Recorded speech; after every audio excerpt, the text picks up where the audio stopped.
5 લાખની નકલી નોટો સાથે ઝડપાયો અમરેલીનો શખ્સ હીરા મજૂરીની આડમાં 1 વર્ષથી આ કાળા કારોબારમાં સંડોવાયેલો હતો।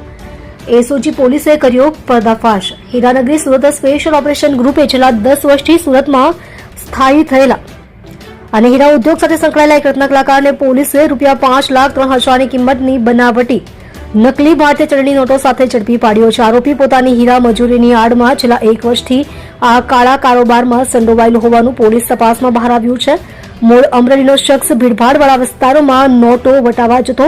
પકડાયેલ આરોપી પરેશ પુનાભાઈ હડિયા ઉંમર વર્ષ 27 મૂળ અમરેલી જિલ્લાના સાવરકુંડલાના ઘાંડલા ગામનો વતની છે અને હાલ પૂણા ગામ વિસ્તારમાં રહે છે। તે છેલ્લા 6 વર્ષથી વરાછાની જાણીતી હીરાની કંપનીમાં કામ કરતો હતો। તે ખાસ કરીને ભીડભાડવાળી જગ્યાઓ જેવી કે શાક માર્કેટની લારીઓ, નાના ગલ્લાઓ અને છૂટક દુકાનદારોને નિશાન બનાવતો હતો, જેથી ભીડના લાભમાં કોઈ તેની નકલી નોટો પારખી ન શકે। 5,55,000નો મુદ્દામાલ અને વાહન જપ્ત।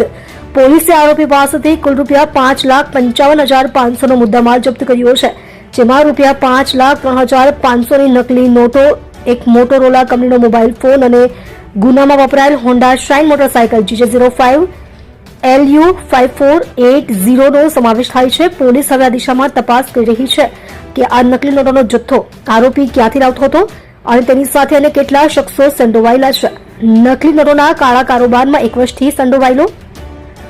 આશ્ચર્યની બાબત એ છે કે આરોપી છેલ્લા 10 વર્ષથી પોતાના પરિવાર સાથે સુરતમાં સ્થાયી થયો હતો અને સામાન્ય રત્ન કલાકાર તરીકે જીવન જીવતો હતો, પરંતુ વધુ પૈસા કમાવાની લાલચે તેને ગુનાહિત પ્રવૃત્તિ તરફ ધકેલી દીધો હતો।